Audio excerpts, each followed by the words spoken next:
Thank you. Well, welcome everybody to a rather unusual Healthwatch West Berkshire board meeting. It's the first we've had in public via Zoom, so I hope everyone can actually see and hear members of the board. One thing, we don't have to have a fire warning instruction, so you're in your own homes, run for it. Okay, so perhaps we better introduce ourselves. Or perhaps I'd better call people in, given the fact that the squares tend to move around the screen here. So hi, I'm Mike Faraday, Chair of Healthwatch West Berkshire. Andrew? I'm Andrew Sharp. I'm Chief Officer of Healthwatch West Berkshire. Michelle? I'm Michelle, and I am Information Administrator for Healthwatch. Karen? I'm Karen Swaffield, and I'm a member of the board. And Judy? I'm Judy McCulloch, a board member. And Martha? Hello, I'm Martha Vickers. I'm a board member. I'm not sure whether my reception is a bit dodgy. I've lost sound once or twice since we started, so hopefully it'll be okay. Seems all right now. Thank you, Martha. Amanda? Hello, yeah, Amanda Cunnington. I'm a board member. And Alice? Hi, I'm Alice Newby-Clifton. I am the Development Officer for Healthwatch West Berkshire. And we've got Nathan on the screen as well. Who's from Healthwatch? Nathan? Okay, fine. I just introduced people in the order that they appeared on my screen. So I hope nobody takes offense if they were calling at an odd time. Right, okay. Well, thank you for that. Do we have any, we'll move on to item 2, which is apologies for absence. We've got Adrian Barker, who will either not be here or be here a little late because he's tied up in a rather elongated Zoom meeting elsewhere. And apart from that, we are all here, I believe. Are there any declarations of interest that have not been declared before? I don't think we really need to go through them again. No, nobody got anything new? Okay, fine, thank you. We'll move on to item 3 then. The minutes have been sent out. There were 1 or 2 minor spelling or whatever which have been amended. So hopefully most people have got them. They only came out shortly before the meeting, but we had better go through them. So could you, let's have a look at the first page, which takes us down to item 4. Has anyone got any corrections or? No hands been waved, that's good. Page 2, which takes us on down to item 9. Anything? No, okay, and then the final page, which takes us to item 14, close. Anything there that is wrong? No, okay, so the minutes are fine. We'll work out how we organize me signing them later, but thank you for that. Right, we now move on to, there were actually no matters arising, I don't think, from the last meeting, is that right? So we just have the action log. I'm struggling to find my copy of. Right, so we've got a number 1, which is a very, very old item. Do we have any updates on that, Martha? Because they're in 2 separate emails. Can you remind me what I'm looking at? What was the action? There was a discussion about the health needs of the parents that previously looked after children. Well, we've already, I think that was addressed in the, it comes up in the minutes. It's actually not referred specifically, but there was a meeting of the corporate, sort of an offshoot of the corporate parenting board at the district council, which I asked where this was discussed, and an overview of what the council is doing or ways it could improve that. And it's normally a sort of just councillors attend this board. I asked if Andrew could attend, And initially they said yes, and then they said no, we couldn't. But I think he might have been sent some notes, or he had a meeting. I think Andrew himself, he can comment, had a meeting with Pete Campbell. That hasn't gone ahead, but I think part of the reason we want to probably keep this on the agenda, Mike, is that it's kind of ongoing and fits in with some of our other work with the Health and Wellbeing Board and the first 1,000 days. So Okay. I would advise that we change the comment to still ongoing, because I haven't had a chance to meet with Pete Campbell for obvious reasons. Okay, yeah, but unless feel anyone it's- has got any differing views, I'm happy with that. Okay. Okay, the next item is number 3 on the list, which is ongoing again, a draft work plan. Do we have anything to say on that, Andrew? Again, this has sort of been held up somewhat by the COVID situation, so it's on our agenda, and we are hoping to get something up on the website during August. We hope to have the easy read version, which is sort of delaying us a little bit as part of it. Okay, thank you very much. And we have a relatively more recent item, and that's the you were going to arrange for a board member to speak on Berkshire Radio or one of the other. Yeah, I think again this is something that just in planning we need to probably take offline, because in terms of I never know when they want people to comment. So although Amanda's very keen to sort of get involved and various other board members may, often we're given very little time and notice, but I will endeavour to the next time we're asked to get hold of board members to see if they'd like to comment on specific things. I mean, I think especially with Amanda's extensive knowledge of pharmaceuticals and things like this, you know, this is certainly a time when her expertise might come in very, very handy. So I will endeavour when asked. We've been asked today, funnily enough, if a different Healthwatch can comment on something else, and we're just being used as a conduit to get hold of them. So it's nice to be useful, and I'm glad we have quite good relations with the press in terms of getting information out and appeals for engagement. Just noticed Leslie's joined as well. Oh, hello, Leslie. Could you just introduce yourself for the public watching? I'm very sorry I'm late. I'm so my bad. Anyway, I'm Leslie Wyman and member of the Healthwatch board. Okay, thank you. Andrew, going back to the action, I would suggest we take that off Okay. the action log, and we have it in the records that Amanda will hopefully step up to the plate if such a request were to come in, and I it's agree. indeed her agenda.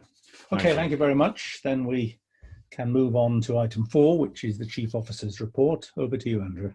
Yeah, it seems remarkable that we were last sat in a room in Kintbury, I think it was in March, talking about how the world might change, and I don't think anyone estimated the change that we've seen. Even just the fact that here we are today, all in separate rooms, but trying our best to be together and ensure that Healthwatch West Berkshire continues to function as best we can.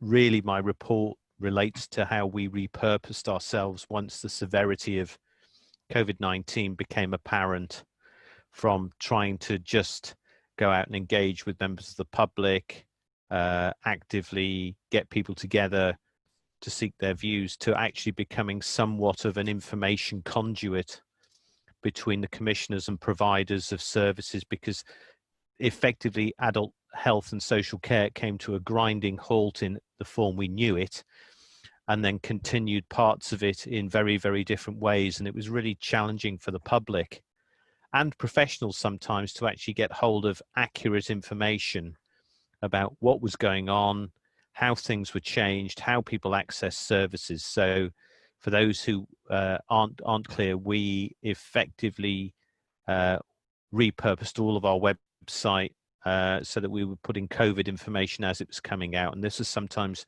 3 and 4 times a day. We were updating the website. Our monthly newsletter became a daily COVID update. And each day we were putting out news stories related to COVID, and it was across the board. So stories affecting everyone and anyone in terms of how services might change, easy read versions. It became apparent that communication was a real challenge, both in terms of communication coming out centrally, locally, and also in the formats it was coming out, because as no doubt will be touched on, COVID does not affect our population in an equal way. Certain people find the consequences of it much more severe in terms of age, certain groups, ethnic minorities, the disabled, and we tried our best to adjust our content to ensure that we had as much accurate information in a format that would be as useful as possible. So, you know, thanks must go to people like Sign Health, who were doing daily video updates of the COVID updates in BSL, Doctors of the World, who did a remarkable job in actually translating the COVID information into 20+ languages. And I think one of the key learnings that we have taken back to all of our providers and commissioners is about the importance of getting good information out accurately and quickly to as many people as possible, and effectively just making sure there just aren't information gaps that the public is left to fill in, or that the damage that fake news can potentially do in filling gaps in information. In terms of specific bits of work, we were due to publish an enter and view report on Theal GP surgery, which Healthwatch England asked us to pause. We are about to actually now publish that. It's been over to Theal for comments, so that will be in the public domain before the end of August, and the board members have all seen it.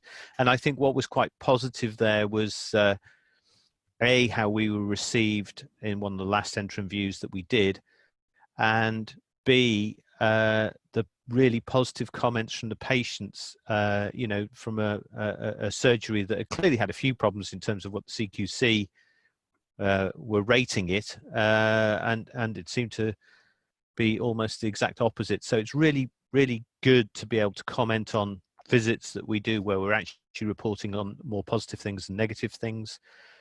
Our BEMA work became more and more pertinent. This is something we'd worked on, you know, for 18 months with 2 and 3 different events. You know, great credit's got to go to Alice, who's really done amazing work on getting these connections that are really, really difficult. It really did become apparent during COVID how important this was, and in fact is going to be. Martha, did you have a question? Sorry. Just when you finished, Andrew, it's just okay. I'll come back to you. Okay. The ICS has the integrated care system that is running our Bucks, Oxford and Berkshire West overall care board. Has got a new chief executive, Dr. James Kent, who we believe has got a few new ideas, so we'll catch up on that and we'll pick that up. Care homes were a concern for us and remain a concern for us. And we were especially worried that the quality board meetings were suspended, which we thought was at odds with how other meetings we were invited to from the clinical commissioning group all continued. Not only did they continue, but, you know, I have to absolutely take my hat off to the CCG and the hospital providers for being really transparent, getting us in, wanting to hear our responses, and being very interested in the responses we were getting from the public to how services had changed. So, you know, huge credit to them. We worked very closely with the Learning Disability Partnership Board in ensuring that the LD community was not forgotten or left alone. The same with the disabled, because as I said, the challenge of the deaf community has been very, very tricky, because information wasn't being put out initially in BSL. In fact, none of the number 10 press conferences had BSL running on them, which the government should hang its head in shame on, because the rest of the world managed to do it. And also, one of the problems and issues you have with clearly full PPE in hospital is that lots of people depend on the ability to read lips, which automatically is taken away. So the thought of being put into a really scary place and being unable to understand what's being said to you must have been terrifying. So I know some work's being done on that. We've also been involved in, remarkably, 2 hospital improvement programs, both with Basingstoke Hospital and with Royal Berks, which we'll come on to later. And I think the other really, really key thing I wanted to do was to thank all of the key workers, not only in health and social care, but all those people who've kept people going, done their jobs in supermarkets, delivery drivers, the bin men, all the people who don't necessarily get thought of as key, but we now realize they absolutely are. And, you know, and the same from a Healthwatch West Berkshire point of view, the amazing volunteers in West Berkshire, you know, the community hubs that sprang up. I think there were 90 of them in the villages and in the towns of West Berkshire, who ensured that people weren't left without food, weren't left without their medicine and what have you. And I noticed we've got Kevin from Thames Valley Pharmacy. And again, huge thanks to Thames Valley Pharmacy for being a brilliant resource for us in terms of getting questions answered, corralling a really difficult situation in terms of the business as usual of just getting your prescription or getting new prescriptions and what have you. The voluntary organisations like Fair Close, the Soup Kitchen, Loose Ends, Time to Talk, who just did the most remarkable job. So I think we all owe them a huge debt of thanks. And I think that's all I really wanted to say, because there is so much we could talk about, but we've only got a very short window. But, you know, the important thing for us is to ensure that we remain relevant. And the one thing that I just want to absolutely get across is that how valuable the feedback that we took to our meetings and to our meetings with the commissioners and providers was considered, because everybody tries to commission the best service, and in such difficult circumstances, you know, everyone was sorely tested. So one of the things we've got to do over the next few months is go back and ensure that all the things that were learned, the stuff that worked, the stuff that didn't work so well, and the stuff that really didn't work gets fed back, so that as and when other situations like this ever do arise, or in fact, if the COVID normal continues for longer than people think it may, we just get better outcomes. So we have to praise the stuff that went well and make sure that things are learned. So I think that's all I wanted to say. Martha, you had a question. Yeah, well, it was just, you can hear me, yes. It was really just a comment about the literature that Healthwatch has been producing that goes out regularly, and how attractive and easy to use and read it is. I really think it's a model that I think maybe other agencies that are about to send out literature will follow. I was wondering, does that go out to parishes and towns? Because some of it could be very eye-catching posters in our towns, because as you said, keeping people informed is really, really important, and getting really simple, accurate messages, because people are very easily getting a bit confused. And I was also wondering, do we know how well our website is accessed? Have we got figures on that? Are people looking at it and using it regularly? Yeah, we'll come on to the social media later on, but yes, basically our website use has increased hugely. We had a few challenges with it because it's a pretty old system, as you probably remember from previous meetings. We're hoping to update to a new Healthwatch England model website later in the year, so we've got a bit of a clunky old site. But I did just want to say, again, when we're thanking people, thank Michelle especially for pitching in with the newsletters, because she took on the mantle of making sure they went out. Amazing content. And one of the key things, the coronavirus diaries that we got in that were, you know, fascinating daily insights into how people across West Berkshire were coping, Michelle corralled an awful lot of that. I also want to thank Nathan for all the help in keeping the website up and running and what have you. So and Alice, obviously, in terms of getting the message across via social media as well. It was an absolute team effort. We've all learned lots, and from going from a monthly newsletter to a daily newsletter that ran for 2.5 months is a challenge in itself. So I'm delighted that the board think we did a reasonable job, considering we didn't have any additional resource and had to trawl for information. And sometimes, and certainly I remember with the dental stuff where there's a huge gap, we were literally writing to the chief dental officer and getting very little back. So again, in terms of key learnings, if we can't get the information, how the heck are the public and meant to sort of understand? Anyone else got any questions for me from the board? No, thank you, Andrew. And I would just like a second, third, fourth ad infinitum your comments of thanks to all the key workers and the others that you mentioned who've done a fantastic job in keeping West Berkshire running. Right, we move on to item 5, which is enter and view, which seems to be down to me.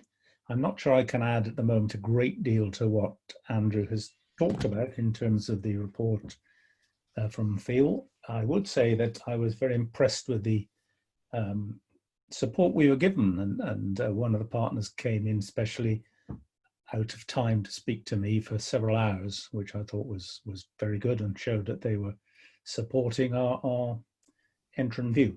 I don't know, Alice, whether you've got anything extra to add on any pending. Obviously, COVID makes enter and view very, very difficult, if not impossible. But over to you, Alice. No. I think the fact that we got, it was positive, and that we're going to send it out soon is really what we would like to see, because I think this is something that needs people to hear that there's something positive here. Can I just add in here, Mike? I think one of the key things in terms of how we function as an organisation that we've got to think about is, we've asked Healthwatch England to clarify this in terms of, we have a specific enter and view power in legislation, but of course, if you can't go in or you're endangering people, then you're not allowed to go in.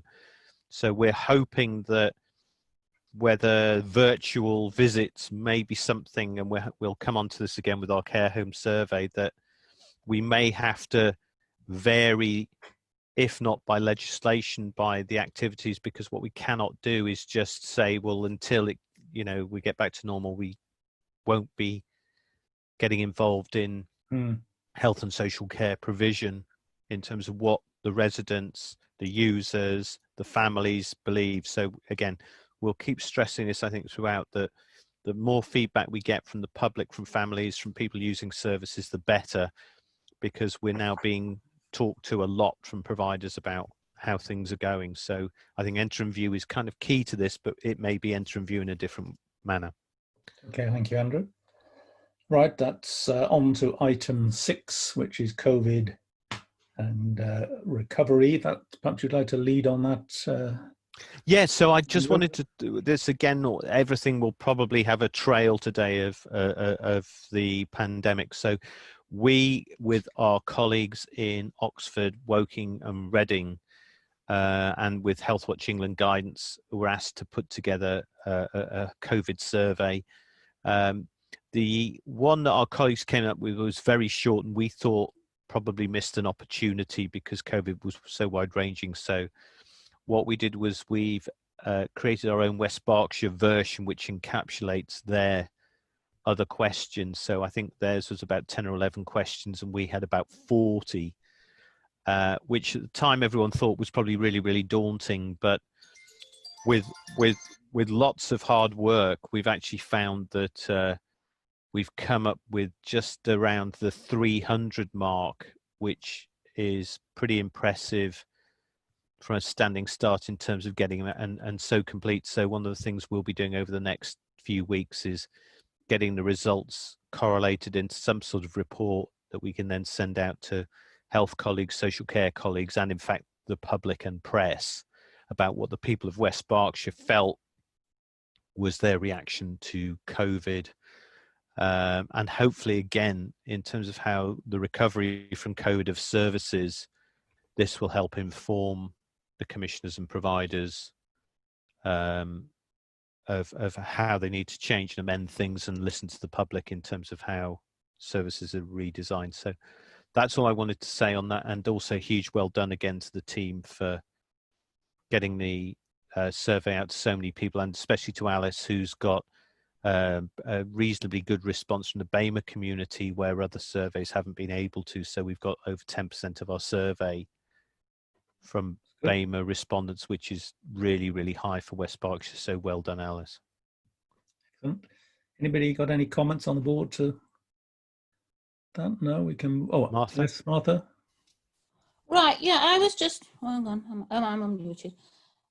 Yes, I was just thinking in terms of, I mean, Healthwatch has been and is extremely active locally in being in tune with what local concerns are and all sorts of issues. And I'm just thinking in terms of, I suppose you'll pick up stuff from the survey, but in terms of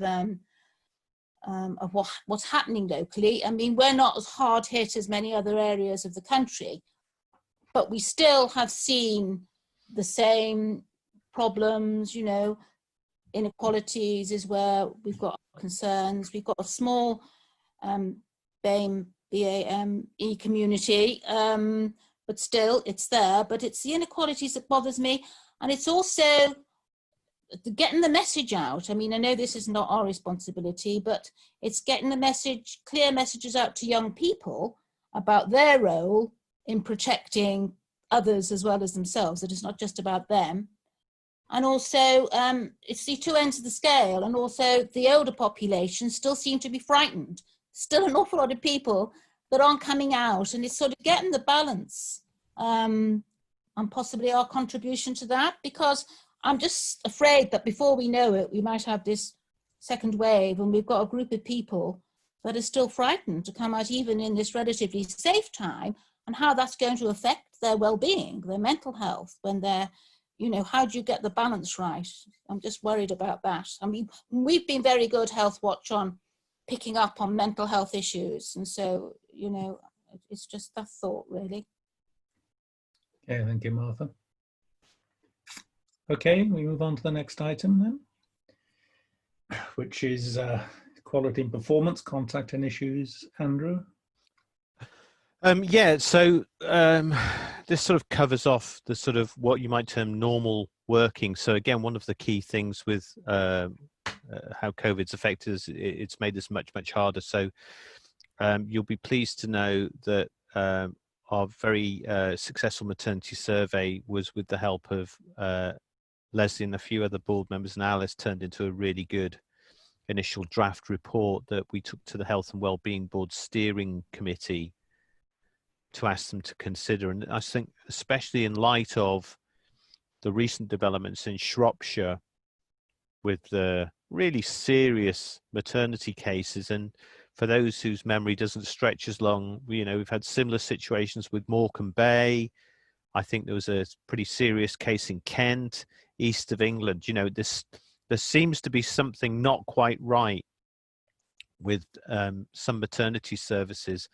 And the initial findings that we'll hopefully publish towards the end of August, early September, really kind of underlines something here. So although, you know, the women of West Berkshire are not in a similar position to those in Shropshire or places where things have gone so catastrophically wrong, there is an underlying theme that for a good proportion of women using maternity services, you know, it appears to be somewhere in the region of 25%, that the service is not as good as it could be. So what we will do is we have asked for responses to our initial draft report from the providers of the 4 hospitals, from the clinical commissioning group, and in fact from the Royal College of Midwives.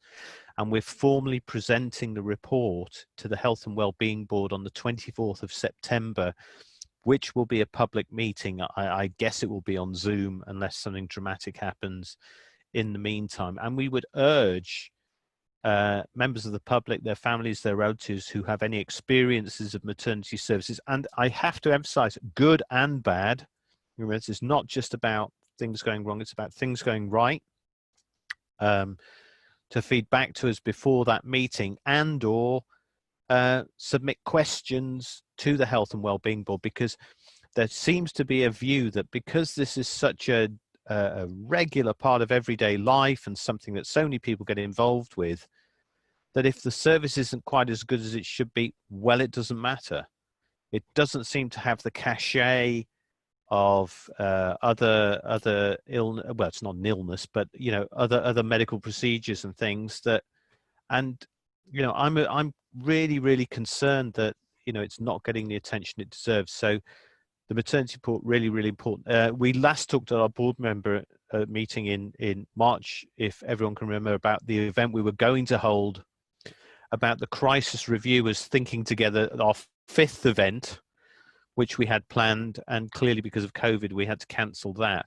Now we've been talking with public health, and we've been in fact commissioned by the Health and Wellbeing Board to run thinking togethers for the next 3 years in conjunction with voluntary sector partners. So 8 Bells, Open for Hope, Help from Recovery in Mind, who provide so much key mental health support.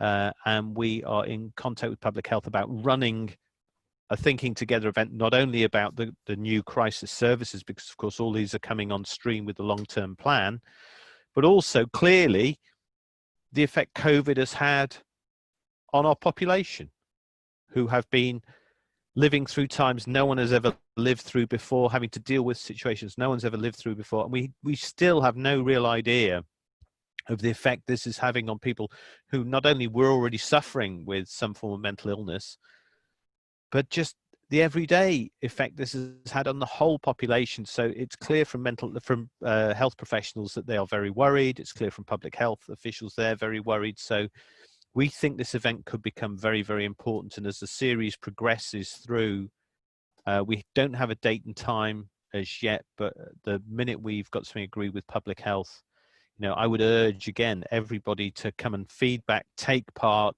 We will have a workshop, your voice will be heard. And the lovely thing is, because it's a Health and Wellbeing Board supported event, it will get back to the people providing services and hopefully yield some real positive changes or amendments to service, bearing in mind what's happening with the COVID pandemic. The last one I've got down is just the end of life conference again, which was another victim of being unable to meet in public. So we've discussed at length when we will redo this, because we think this is too important a subject to not cover off. And I think in light of conversations with the board, I think I'm edging towards February in terms of just our capacity to do something. The CCG are very keen to get involved with this. And if we bear in mind, you know, we have potentially 65,000 additional deaths in the last 6 months. We have the scandal about advanced planning on deaths and the respect form, and people being confused, and actually people who've never really had to think about end of life, which affects 100% of the population, having to think about it. So I think we do need to revisit this, but I wanted to get the board's view on, you know, we'd originally thought October, November, and I know you've had some time to think about it, but maybe February might be more realistic. So over to the board. Well, I'll just simply say that it's exceedingly difficult for me to think too far ahead, because we just don't quite know what state we're going to be in October, November, and the winter. And I would hope that we can stick to the timetable you say. It will certainly be interesting doing it in this kind of format. I don't know if anyone else wishes to comment. Leslie, was that a pen being waved? Got a hand up. Leslie can go first if she's got her hand up, because I can't see who else has got their hand up. I was just going to say I thoroughly agree how important it is. I was just wondering, February, because we're being told we might have problems in winter time with another, with COVID again. Is it, you know, should we do that and sort of hope that February is okay, or should we even make it spring? I don't know. Hang on, Amanda. Did you want to come in, Karen? I think it's, as was said before, a previous meeting, I think we need to look at the capacity of the board, really. We've got to do it. Sooner is always better, I think, than later. But with things are at the moment, I would. It's how you can manage, how the staff are managing, really. And if the things coming on badly through the winter, then I guess you'll be wanting to do other things. So I would put it as far forward as you can, I think. Leslie, I think you. Yeah, I agree with Can Leslie? I can't hear, Leslie. I can't hear. Have you got to switch to up your volume? Mm. Can you hear me now? Not very well. Not very well. There. Can you hear me now? Enough. A little better. 3.5 instead of a 3. Right. Can we try that? How's that? You might have to shout. I was just going to say, really, I agree with Karen, and I'm a bit concerned that November is, you know, flat bang in the middle of flu season, and we don't know what's coming down the line with COVID and second wave. I think there could be other things that would overtake this if we tried to run it in November. I personally would be in favour of having it after the new year. Okay, Amanda? I mean, I think, first of all, in terms of how we're going to do it, yes, it will be in this format rather than, even in February, it won't be, I don't imagine, anything but virtual. I do think it's a really important topic, though, and it's a relevant topic and one that we should be working towards achieving. So I think we should get on with planning it, working out how to deliver it, and use time that we have, if we have it now, to do that. But be cognizant that actually, if we go, and I think we will, back into a sort of a more pressured time when we're having to prioritize other things, I think we should be flexible about moving it if we need to. So I think if we can do a plan and work out what we need to do, and then agree the best date as early as possible, but hold it fairly lightly if we need to move it as a result of events, because perhaps November is too soon. But I'd be really concerned if we just keep pushing it back, because I think we need to get on with having this conversation. I agree. I think it is so important, and while we've been talking about this for nearly a year in terms of the sensitivity of how you'd managed it, and what we had managed to do is we had a fabulous range of speakers covering all different aspects. And I think if you then throw in the pandemic and the effects of the pandemic, and, you know, really heart-wrenching stuff about, you know, people's last minutes, and again, you can only thank you know, the staff in hospitals and care homes who have been there when people's families, relatives couldn't, because it wasn't safe. And I think it's just brought the whole thing home to everybody far more than ever before. So I think, you know, I think we need to be realistic in terms of capacity, but I think we need to grab this as fast as we can, and maybe February, March might be the time. And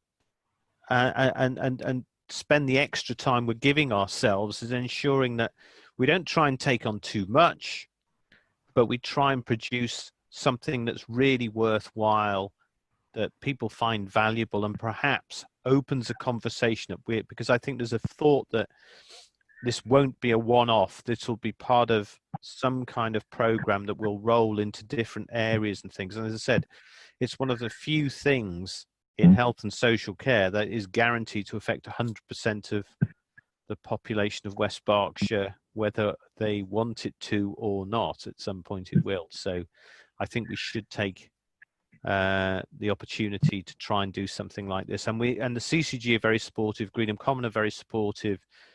So we do have a wave of good people who want to get involved and want to get these messages across. So I'm taking sort of a thought from the board that we look towards February, March and plan towards that, and we'll update at subsequent board meetings.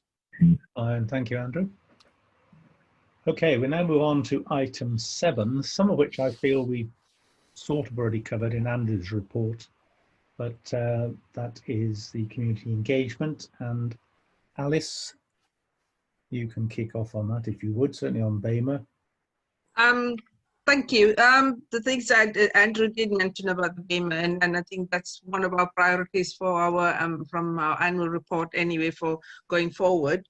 But the community engagement has been in such a way that our future for the BEMA group, we've now got on planning for our second diversity forum, whereby we want to hear from the community about what's been happening since COVID and with all the deaths that's taking place.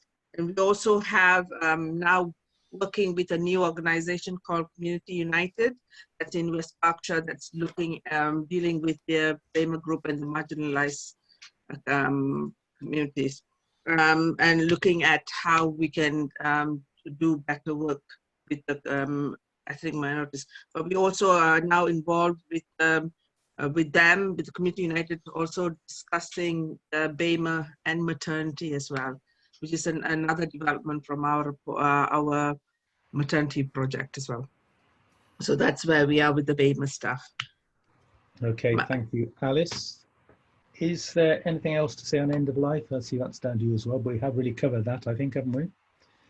Yeah, I mean, I think there's nothing bad to say about the end of life apart from now, you know, it's in a planning position now.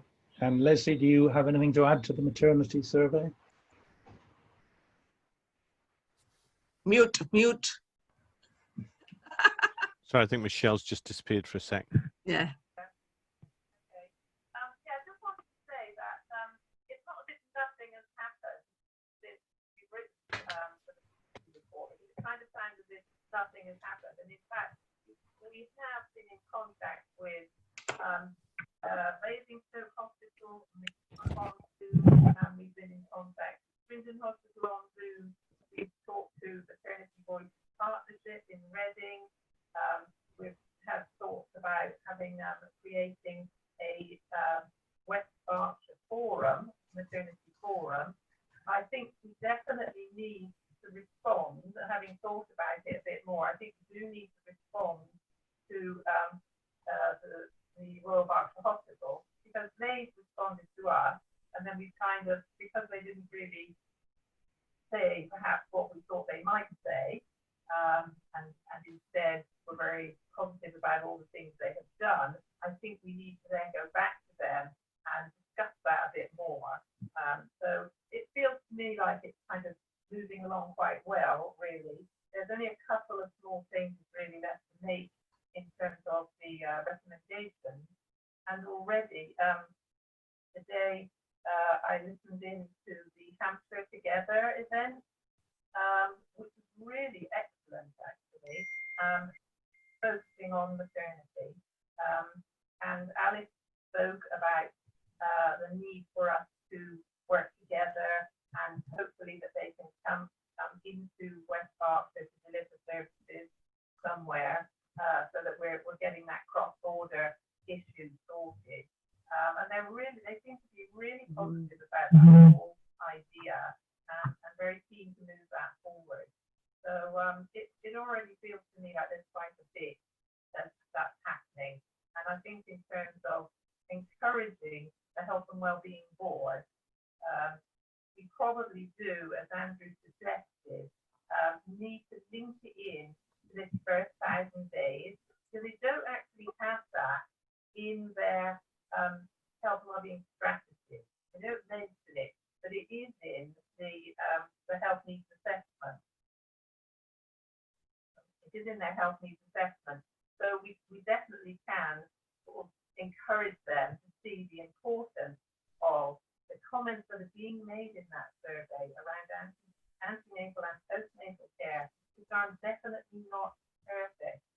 No, there's a good, well, 15 to 25% of women who have got issues, and those issues need to be addressed and can be addressed. So I do think that, yeah, we've got to really push that, I think, when we go to the Health and Wellbeing Board and present the report. So that's what I think. Okay, thank you, Leslie. Alice, could you tell us about the volunteer situation? At the moment, even though we are in all working from home, we still have people who are keen to volunteer. So that has been positive. So we are at the moment recruiting for the care home survey.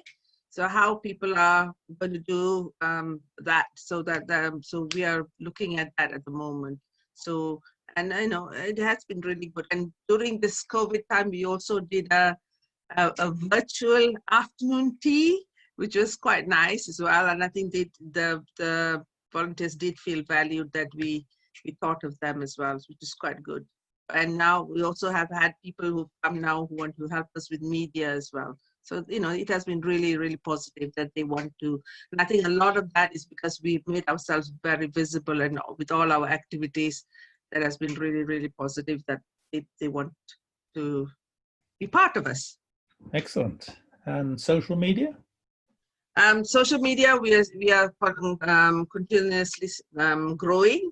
As was shared by Andrew, I mean, a website and what Andrew had said about our website, the COVID information has been one of the ones that has been targeted the most. And then the coronavirus diary was the other one that was quite popular as well. People felt that was worth reading.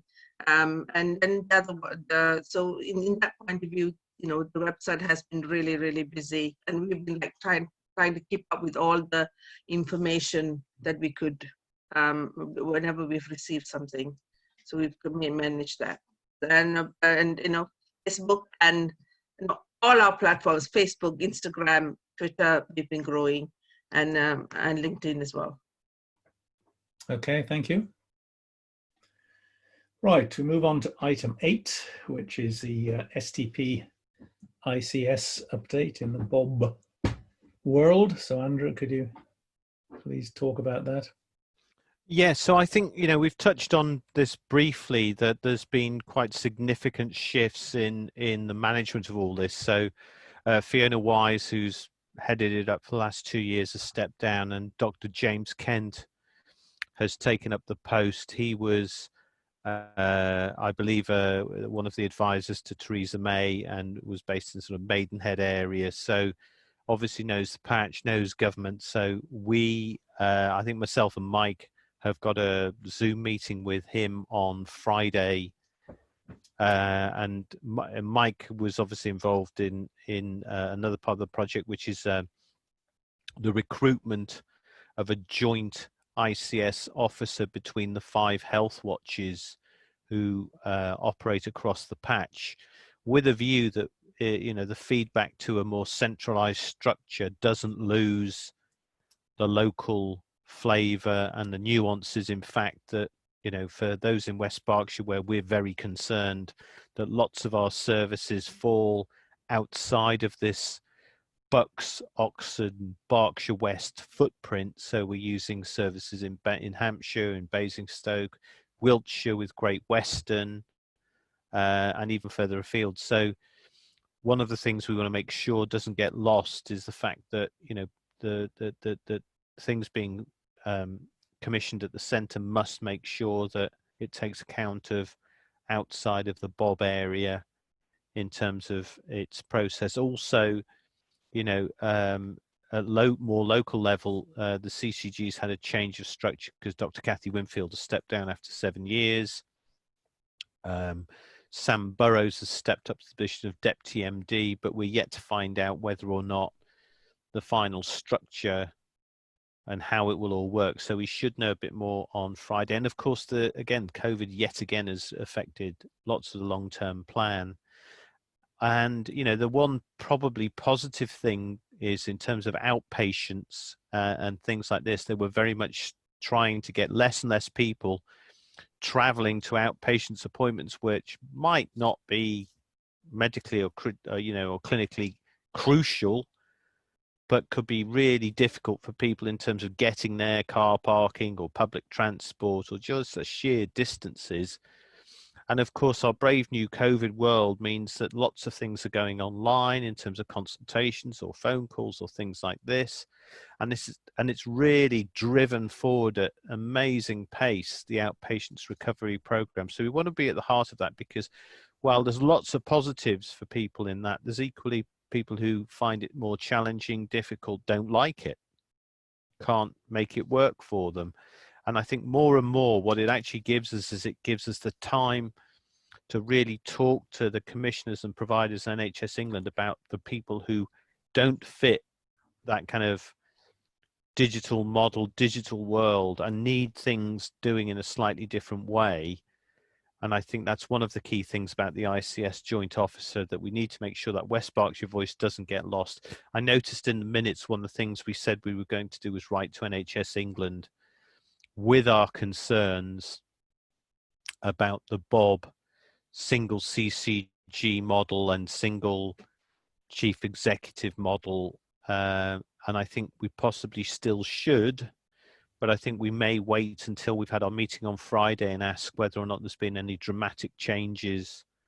And then as a board, perhaps we should write in and say we have concerns because we do think the local voice could potentially get lost. So that's, I think, covering stuff off. Amanda, you've got a question.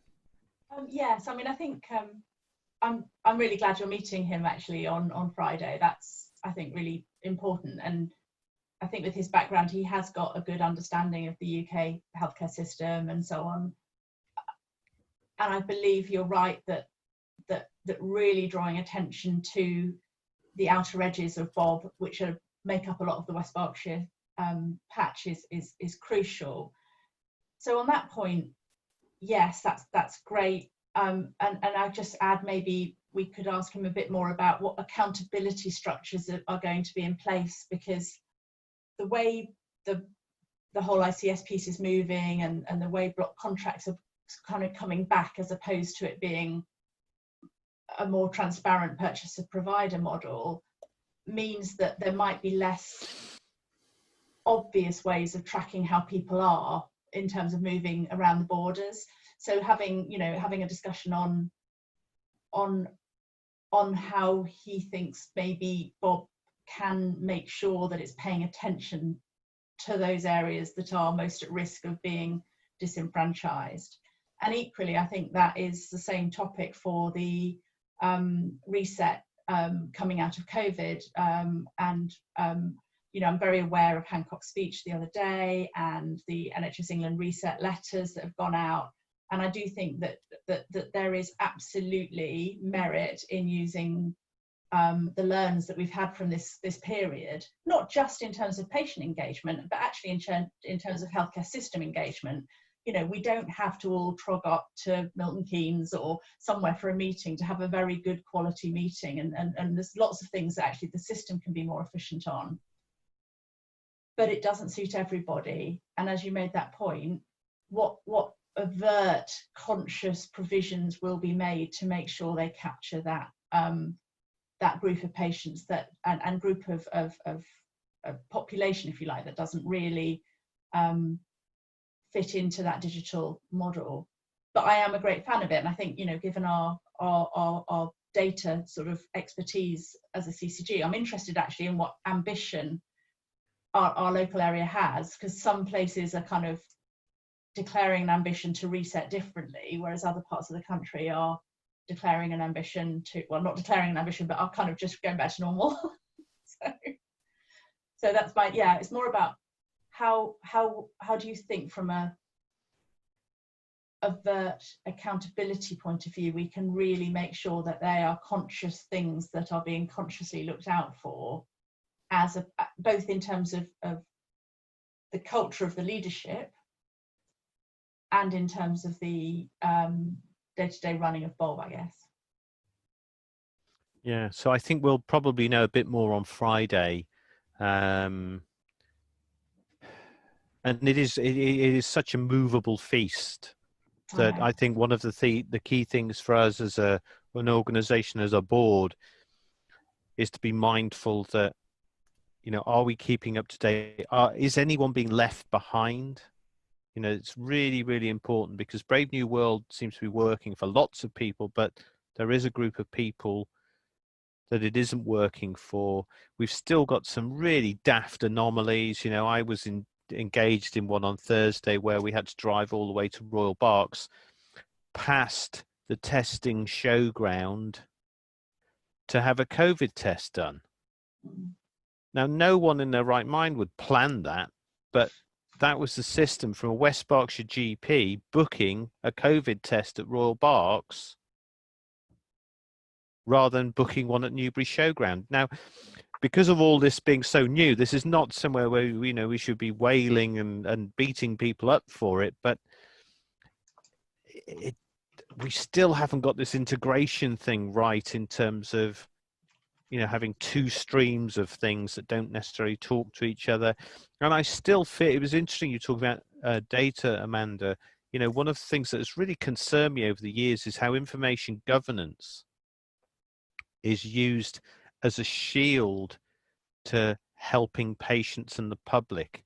So on one hand, this fear, this irrational fear of, you know, data perhaps going where it shouldn't. I mean, I do wonder whether, you know, to some degree, there is just an industry running and doing very well off the fact that, you know, they stop care organizations who clearly do and should talk to each other, talking to each other. We had the case with the falls workshop, where the falls prevention was really held up by, you know, one of our local health providers being unable to provide data to the fire service.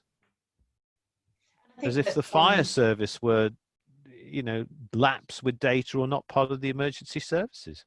And I think we've seen with COVID that pragmatism and some solutions can be made quite easily, and some of the things that we thought weren't possible are actually possible. So I think there's good lessons to be learned on pragmatism, on using data, on using digital. But I do think that that ideally should free up our time to spend more time on those that are not able to participate in that way.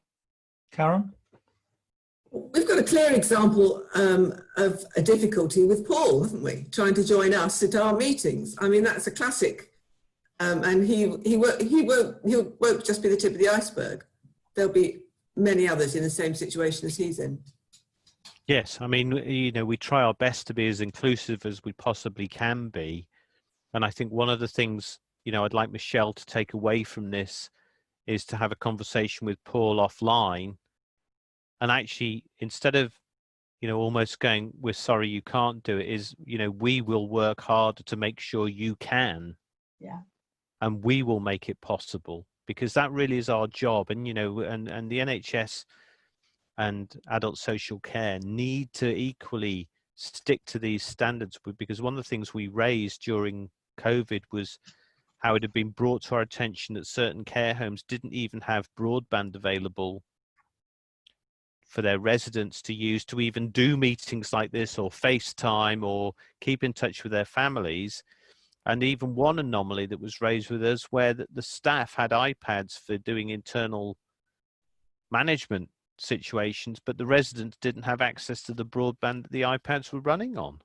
You know, so we have to make sure that there's a new norm in terms of, you know, there is this, you know, is digital access now such a key thing that it's almost an inalienable human right of people accessing services. It's really interesting that the CCGs run a Wi-Fi in all surgeries program very successfully, and they felt it was, but I just was really almost taken aback that it hadn't kind of dawned on commissioners and contractors that care homes and supported living didn't, of course, have broadband access for residents, you know. And again, it was really interesting to see the health service got iPads and things into intensive care really quickly, but the care homes took a while longer. And I think nearly all of them now have, but there was still a few, and some of our most vulnerable weren't getting access. So, you know, again, making mental health problems even worse. So I think things like this, you know, if we've got a relationship with the head of the ICS directly, which we have, we need to make sure we don't lose these moments. I just wanted to quickly just say to Mike, Adrian's joined us as well. Yes, Dr. Adrian Barker. Welcome, Adrian. Okay, thank you, Andrew, for that. We now move on to Work Plan 2020, and that's to you, Andrew. Yeah, so I briefly talked about this. So we are still hoping to get an easy read version of this done and up on our website. And one of the probably key omissions that not really helped by me having time off prior is that we've put our goals for the next year in our recently published annual report. And I just wanted to just briefly talk through what we're hoping to address. So clearly one of our priorities is going to be how services recover from COVID, or in fact are changed. So in terms of how GPs operate, how community health operates, how hospitals and acutes operate, how in social care, how care homes will now be changed, how domiciliary care agencies will operate, and how contracts will be written to take account of our new normal, how things like advanced care planning won't be given as blankets to whole groups or whole age tranches or people with conditions, how carers as well, who I think have possibly been forgotten, need to have a new look at how they're dealt with in this new world, because you know it is both interesting and unsurprising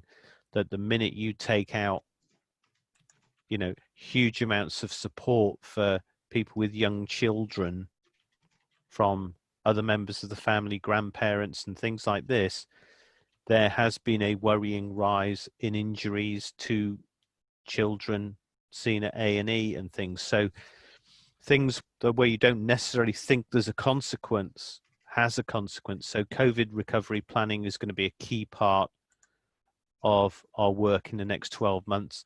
BEMA health inequalities, including COVID, we've talked about. Maternity services standards. Again, you know, I think we need to shout and scream about it. May be the oldest part of almost, you know, health and well-being of the human race, but that doesn't mean we can't improve it.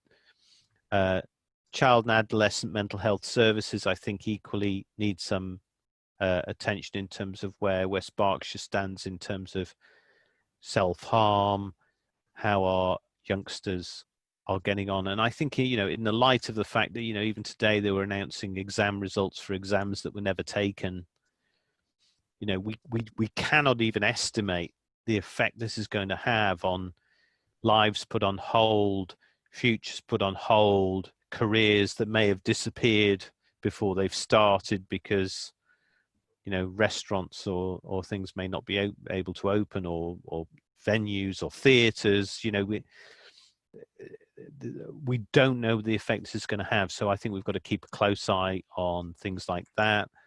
And the other really key one that we started to do a little bit of work on is local cancer services. And obviously cancer is a real key part of the long-term plan, the transformation. And we've done a little bit of work with Newbury Cancer Care, and we've got some things planned with them, with the CCG cancer leads. We're in touch with all of them. So, you know, cancer is affecting now 1 in 2 people. So it's pretty much everyone will know someone who's going to be affected by it. So again, it's one of these areas that we need to make sure feedback is getting back to the commissioners who are planning this brave new world, you know, because we know that we're not where we should be in terms of cancer treatments, cancer outcomes, in terms of comparative European nations and other G20 nations. So we're getting better, but are we getting better in the right way? Are the population being heard? You know, is it just certain cancers who take all the limelight and all the research and what have you? So that's the key part of the work plan. So what we're hoping to have by the end of August is all of that in a document that you can see on the website that we'll have an easy read version of. And then I think the other thing that I want the board to have a think about is almost for next year is how we get to the work plan for the following year. And how are we going to add and change and nuance? Because I think this is one of the things that we're hoping to use the Healthwatch England Quality Framework by the end of the year. And I think one of the key things for us is that when we're looking at how we set our priorities in terms of feedback we get, changes in national and local policy, areas where we know there are issues. So maternity came out of a piece of work. Our homeless report came out of a piece of work which develops work. But I think we need to be clear how we're developing our priorities and what they are and what we, I suppose, want to achieve with them. And I think, you know, less is often more in an organization like us where we don't have limitless resources. And when things that I think we've done well, we've achieved some reasonably important things. So I think, but what I'd like to get is more involvement of the public in actually saying, do you know what really matters to us is this, or you haven't looked at this. So that's something I want the board members to have a think about and come back to us. And equally, I you know, an area of challenge to the team and the staff in terms of, are we doing the right thing? Are we spending our time in the way we should do? Because this is what the public needs you to do as well, is make sure we're focusing our effort in the right place. So I think that's all I wanted to say, Mike, in terms of the work plan, and we will come back with it at the next board meeting, but we will issue it out obviously for comments prior to the next board meeting. Thank you very much. And we now move on to item 11, which is questions from the public stroke audience. We have had one individual who's written in with 3 questions. However, these questions do not relate to the agenda today. They relate purely to the individual, and I don't propose that they will be discussed now. We will reply in writing in due course. So we now move on to actually questions. I'm not quite sure how this is going to work. If everybody wants to ask a question at the same time, it might be interesting. Or put the hand. All I can see is blank screen. So, but in the chat, if people go to chat, they can put their, they can raise their hand. So if anyone's got any questions, or I don't know, Michelle, if you want to unmute anyone and see if we get some questions. Amanda, have you got a hand up? Or Well, I'm just showing that you can put your hand up sorry. as well. So if you want to go to reaction, I can't do that. if you wobble your mouse and go to reactions, then you can choose either a thumbs up or a hand wave. Yeah, if you can't find the raise Well, hand. I've only got a clap or a thumbs up. Oh well. Oh, Adrian has a question. There's a hands up function under participants as well. If you have the participants list, Yes. Yes. raise the hand there. Thank you. Leslie. I was also seeing if it worked. It does.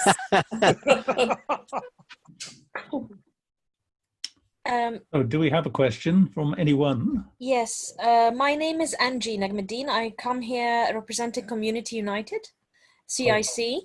I have just kind of just a very generic high level about people of non-ethnic British born.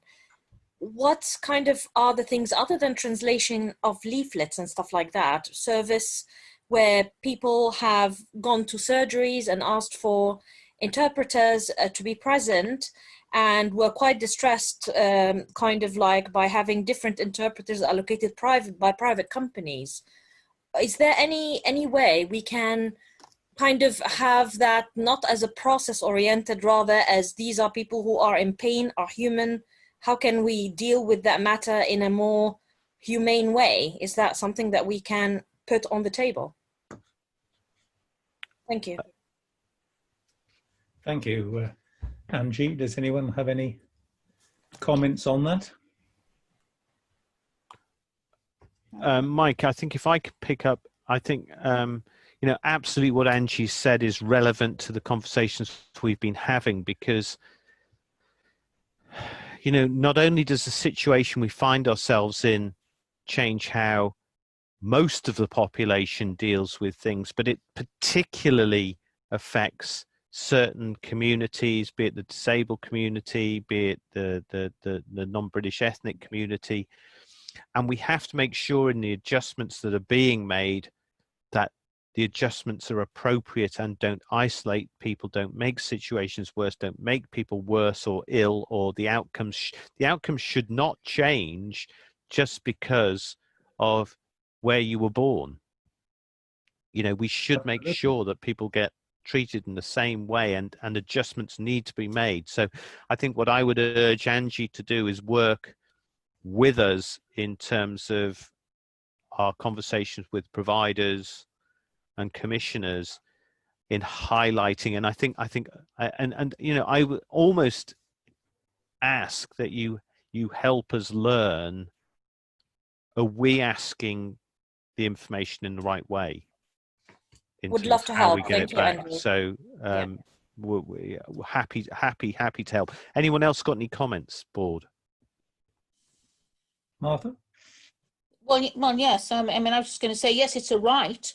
I mean, I can remember when I was still working that it was considered a right that you had translations as necessary, reliable translators. I mean, there is an expense to it, and this is sometimes why GPs balk at it, but it is a right. And sometimes people used to use members of their family to translate, and that's never considered appropriate, really.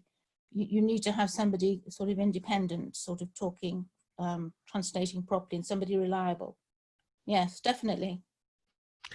Mike, can I just, one other key point, and it's a similar area, and we've discussed it a number of times, is, and we're guilty of it as well as an organization, is that we come across things like either translations or easy read versions, and they're always after the report. And the whole of the COVID information was very much done as, here's the COVID information, and in a few days, a few weeks, a few hours, then we will get the translated version out, or the easy read version, or the BSL version.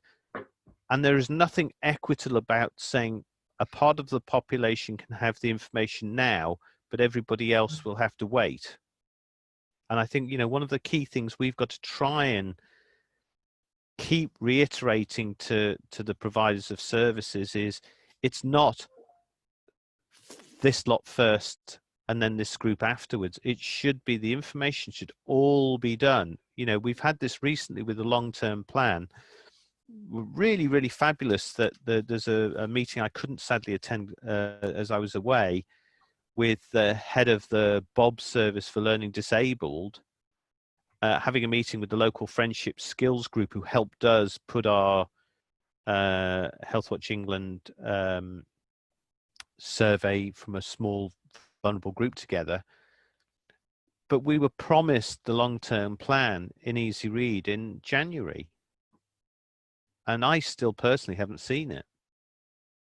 So I think, you know, Angie touched on a point specifically for maybe the sort of BAMA population, but I think, you know, with all our vulnerable populations, we have to almost be assuming they will get the service, the information, the adjustment, rather than going, oh, we forgot, let's see if we can adjust. So it's a cultural change I think we have to get into how services are provided.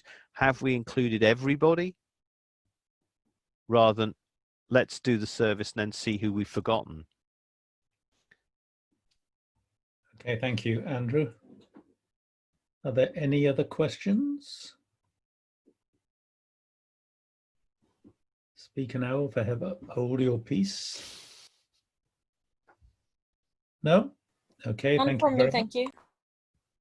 Thank you, Angie. Sorry, I missed the first. Did you say you had a follow-up?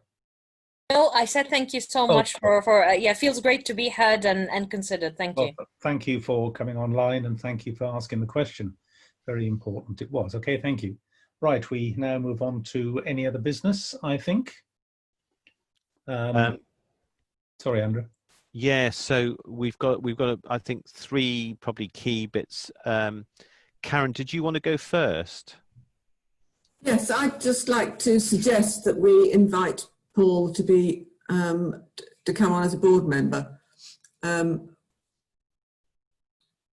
Perhaps I know that you've met him, Andrew. He's very well read in terms of learning disability and certainly has got a great knowledge, and I think as a wheelchair user would be very a good part of the board. It's an area that we really haven't had particularly covered, so I would say it would be a good move. Could we have some sort of CV circulated to the board, please?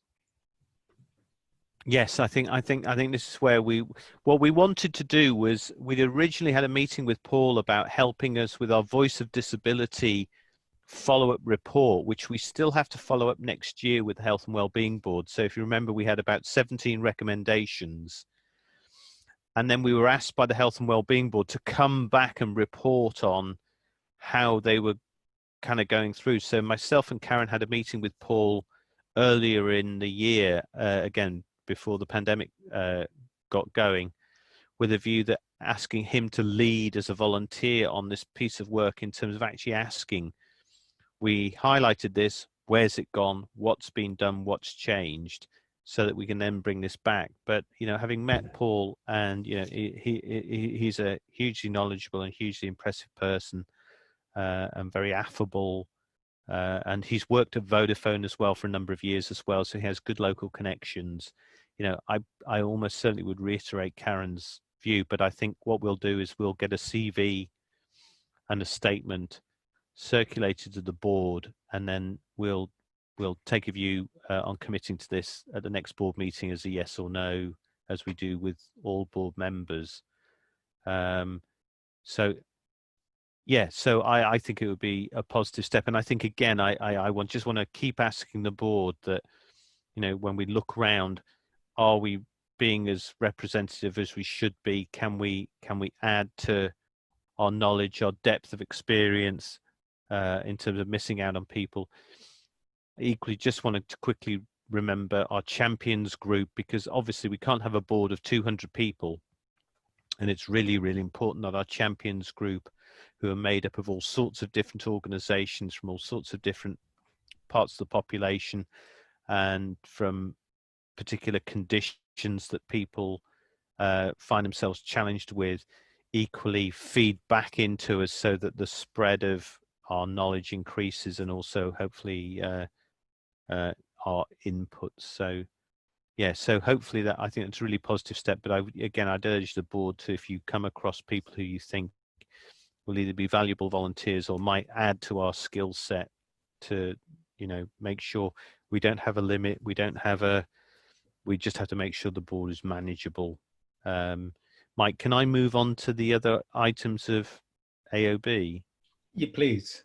So really importantly, and I apologize, this again came down to circumstance, resource and everything else. I just wanted to quickly touch on the Hospital Improvement Programme 2.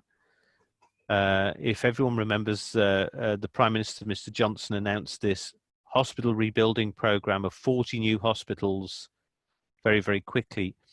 And 2 of them are in our patch in terms of at least the initial seed programming of, I think, a couple of £1 million in each case to see where and what might be possible, what might work, what might be viable. So one of them is obviously Royal Berkshire Hospital, which is part of this programme. And the other is Hampshire hospitals, which is the group of hospitals, including Basingstoke Hospital, including Winchester Hospital, and a couple more that I'm not so au fait with. And, you know, I'm really delighted to say that we got right in the middle of this really, really quickly. And in fact, you know, we've actually helped the conversation between Royal Berks and Hampshire Hospitals facilitators and West Berkshire Council. We've also helped set up some focus groups with people, because it was really, really key that they heard the challenges about getting across to Royal Berks, or because there is this possibility of either redevelopment on site or even complete rebuilds. And we need people to understand that if you know, do something as drastic as move the A&E from Basingstoke, which is not necessarily happening, but might be part of the new programme, that, you know, there would be effects on West Berkshire rather than just on Hampshire. So we've had a really positive reaction from both Royal Berkshire Hospital and the people managing it, and also Hampshire Together. You know, the Hampshire Together programme, I think, is tremendous. Leslie and Alice both mentioned it this morning. They really are trying their very best, I think, to try and capture as much feedback from as many people as possible. And I think there's another event. Is it tomorrow, Alice? You are on Thursday, you're going to the advisory board meeting. Yeah. But was there not another public engagement session, or have they all gone now? Today maternity was the last one. Okay, my apologies. So, but you know, I think I would again urge the public to keep their eyes on these programs, because they're going to move quite quickly, and we know that submissions have to be in by the end of the year. So, if anyone wants to comment and has missed any of the engagement things, contact us. We'll make sure it gets through to the relevant person. And Mike, the only apologies, this is really shocking. I've got two other bits of AOB.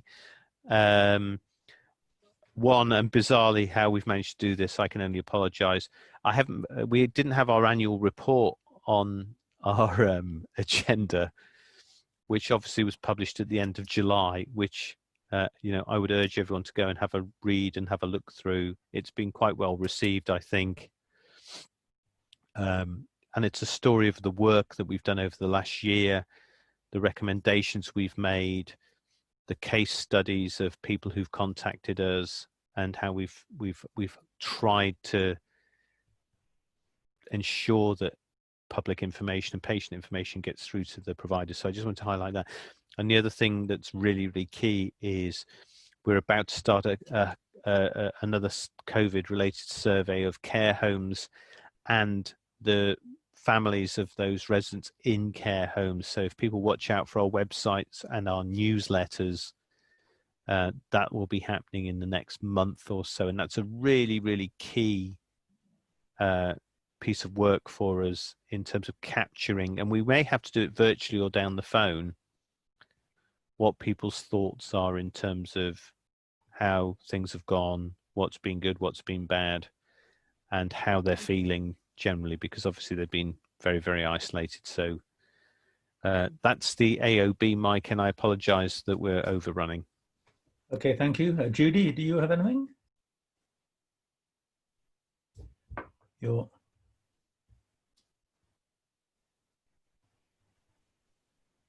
No, Judy? Nothing from me. Nothing. Adrian? No, nothing from me, and sorry for arriving late.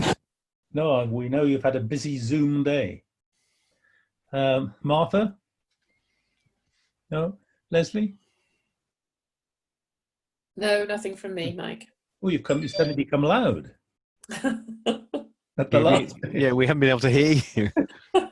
You would not believe the difference in volume that was there. Okay, thanks, Leslie. Amanda? No, nothing, thank you. And I think, have I missed anything out? No, that's everybody. Okay, well, are we going to arrange a date for the next meeting now? Or do we need to have a further think? Michelle, have we got a speculative date? Because of course, Mike, we're still going from the real world to the virtual world, because we'd had all the board meetings booked in various places. So I think, where was this one meant to be, Michelle? Were we meant to be in Compton for this one? No, this one was, oh, not Calcott. Theo? No. Yes, Theo. I think the next one's Compton, and that's in Okay. September. And have we got a current penciled in date? There is a date penciled in for the September one that we were going to have. I'm not sure we in should have a Compton. meeting in September so soon to August. But And then we've got one in December booked as well. So should we be looking for October and December board? What do we think? Yes. Yeah. So we'll have a look. As I said, I think at this stage we'll almost certainly be doing this virtually. And I just wanted to just ask, if I may, what the general thoughts were from the board in terms of suitability of this as a format. Anyone got any thoughts? Martha? I think it works well for us. Not sure about. I mean, we don't have that many public. Generally speaking, life seems to be full of Zoom meetings at the moment, and in some ways they're more accessible to members of the public. No traveling involved. You're disabled. You're anybody with a problem with traveling can access us. Whether we're getting the message out there, I think it's a shame because it does make things so much easier for people to come in and listen to. So I hope we're getting the message out that we're there and that people can access it and that they can ask questions of us. And obviously we've seen that that's fine. So I think it has a lot of positives, really, I think, Zoom meetings. And what about things like the length of time? Because we were really mindful that this sort of online meeting can be quite draining in terms of concentration and what have you. Do we think this was okay. about the right length? I think it's okay. You can, if you need to get up and walk around, as I just did earlier, you just turn off your video and nobody knows where you are. You can still be listening. You could be onto the loo, you could be walking around, you could be making yourself some tea. You can do things like that. Obviously, if it's, if it's something important to the public, you try not to do that, but you can, it has some flexibility for some of us who might have been sitting for quite some time. Amanda here, I've got to go. So, I think the length of time is fine. I think using Zoom is fine. I think we should be prepared to share screen if we need to make a point or show a slide. So that could be our next development. Actually, one of the things that I've been reflecting on both at work and at home is that it is quite inclusive by being able to see everyone's faces on a computer. It's very different if you've got a camera or something being shown to a room where you're kind of seeing it remotely.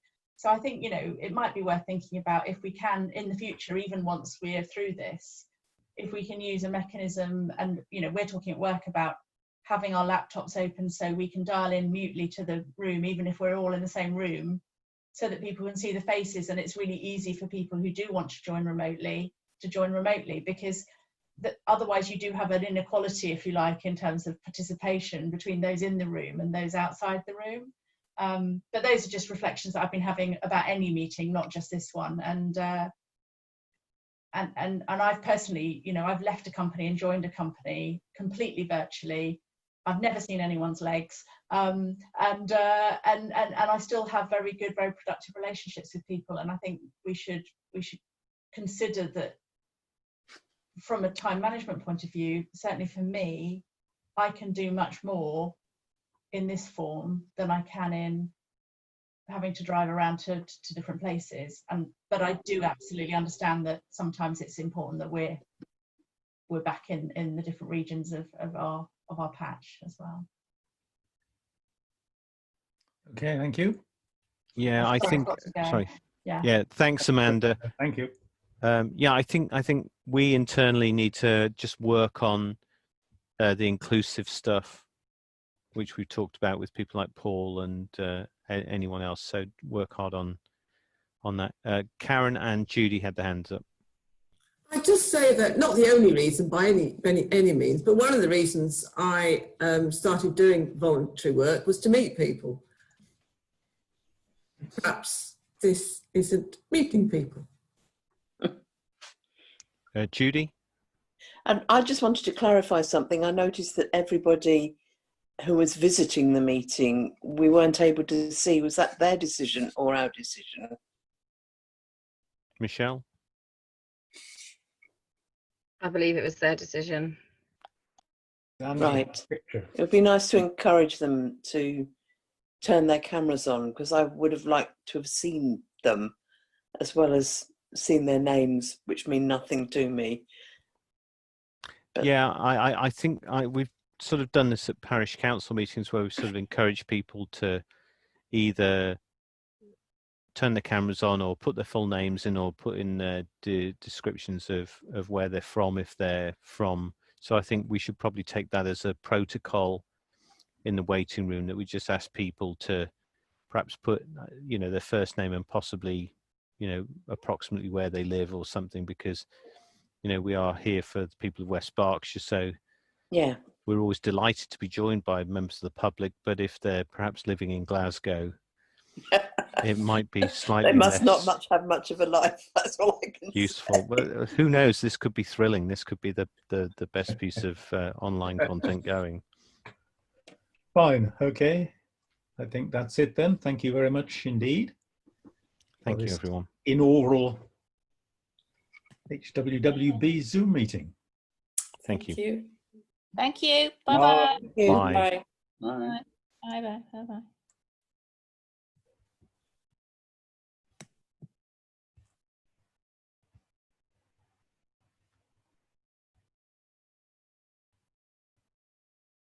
Thank you, Michelle. Thanks, Mike. Right. I'm going You to end this. recorded that for the minutes or whatever. Yeah, it's all recorded, so I'm going to end now. Right. I'll speak to you later. Bye. Bye. Bye, Nathan.